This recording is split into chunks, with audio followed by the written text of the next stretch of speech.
I grew up in Lake Tahoe, California, and most of my summers I spent between my grandmother's houses. And my one grandmother, every afternoon, she and my grandfather would have cocktail hour at their house. And they would have out very special meats and cheeses that would only come out at cocktail hour at 4 o'clock every afternoon, and we were to sit there and enjoy them and savor them and not just gobble them up like I did at Mom's house. So that was my first introduction to really nice cheese. And so I just kind of latched onto that, and it was always a special thing between me and my grandmother. And she would walk me around the garden, and she had a couple of acres of really beautiful lush garden that was her whole world. She was a horticulturist, and she would walk me around the garden and make me smell things and taste things. And that, I believe, attributed a lot to my sense of taste and smell and how I see the world. And she walked me around the terroir and the soul of her garden, and that she cultivated her entire life.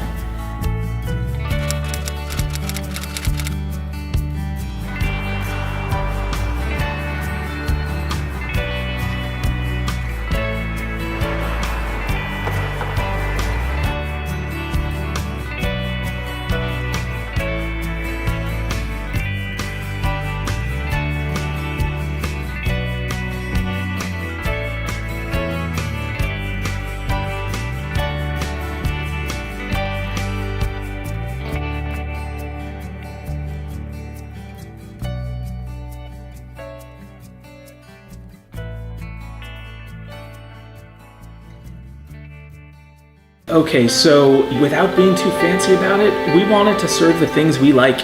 Both Jamie and I share the spirit of adventure and curiosity. We want to showcase why Grandpa in Piedmont has been making wine this way for so stinking long. There must be something about it that's cool. Why don't we try and get in on that? Show other people what there is. So that really once again gets back to the concept of terroir, that we want to show what it's like to be in a place and why they're doing that things in that way.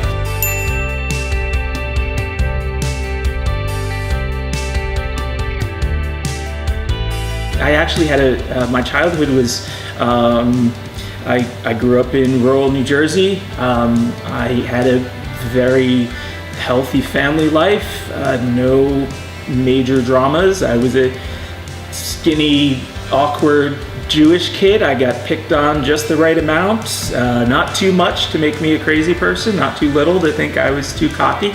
And then I think my journey I think that probably had a lot to do with my impetus for finding the special places in life, was because my upbringing was really very common.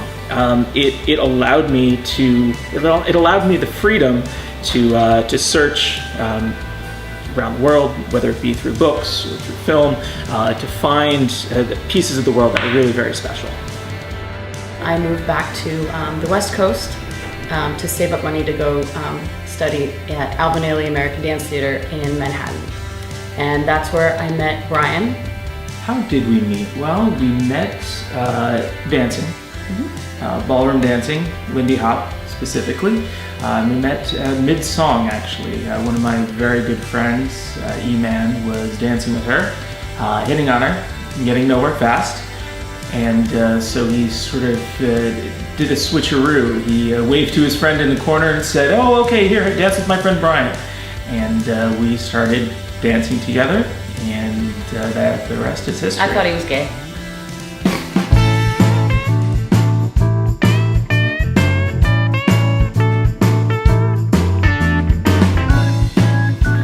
So in the fall of 2005, we moved from San Francisco to Manhattan and decided to work in wine bars. And after doing that for 3 or 4 years, we decided we really wanted to do it for ourselves. We wanted to open up our own place. And funny enough, the bosses that we were both working for at the time kind of more or less pushed us out of the nest. They were like, "Okay, you guys are lifers, you're gonna do this, go do it for yourselves." So the concept and our business plan, we were pretty good and focused on that. And in fact, we specifically chose our jobs 5 years prior to open to learn this business model, Jamie, you worked at Casalula, which is a very cheese-focused small place, that sort of environment. And I work for a wine bar group called Bar Veloce, which is reflects in the bar height tables, the style of service, that it really is a bar. We wanted to add that casual style of service.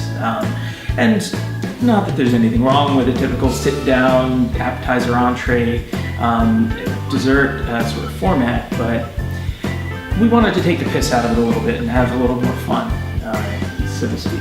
So we intentionally chose this format and worked to learn this style of business.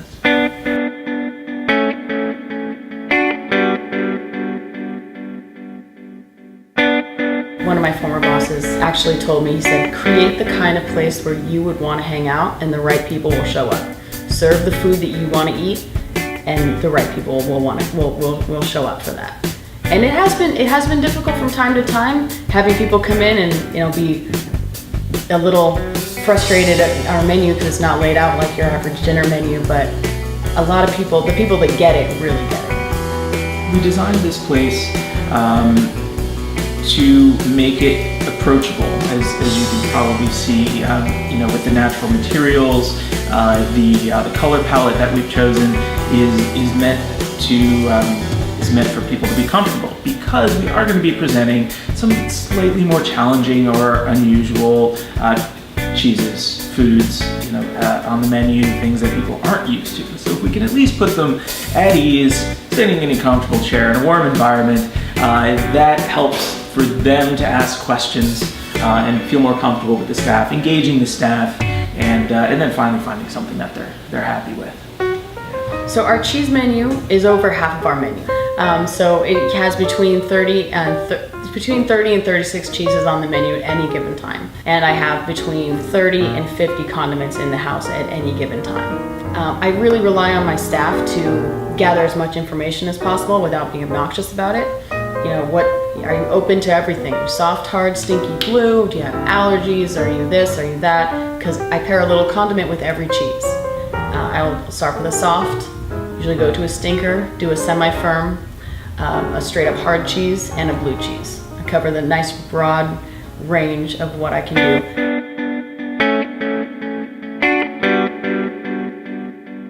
Our wine list constantly rotates. We typically have about 20 or so selections by the glass, and that does vary. By season. During the warmer months, we have more rosé, some sparkling reds, I don't like to have a wine list that's too big. To me, they can get a bit cumbersome. Wine lists can, I like to show restraint, and I like for all the wines to have a purpose. That is, each one fits a certain flavor profile and comes from a specific place. So Cioccolina is one of my favorite things in the world, especially because of the way it's served with the long pour. It's celebratory. It is the perfect example of a wine that is meant to be fun. It is meant to be shared with great enthusiasm. We're not serving that because we think it's going to get numbers in ratings in some magazine, or because the New York Times wrote about it, or because any of our hotshot sommeliers think that that's the newest, hippest thing. We just think it's really freaking neat.